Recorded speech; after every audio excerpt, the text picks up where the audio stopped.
এই যে 10 মিনিট যখন হাঁটতেছো কেমনই আছে তোমার অনুভূতি? হ্যাঁ কেমন? ওই একটু ওদিকে তাকাও, তাহলে দেখবো অনুভূতিটা।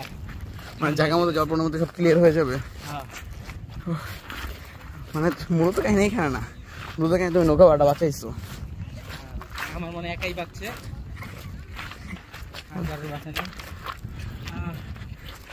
পাথরের অবস্থা পুরোই খারাপ। যাওয়ার সময় কোথায় যাবো? না তুমিও তো সাইকেলেই যাও, এটা ওয়েদারের উপরে ডিপেন্ড করে। বিকাল হতে তো ওয়েদার ঠান্ডা হয়ে যাবে তো। আমরা এখন সাদাবাদ চলে আসছি, এখানে লকার সিস্টেম আছে।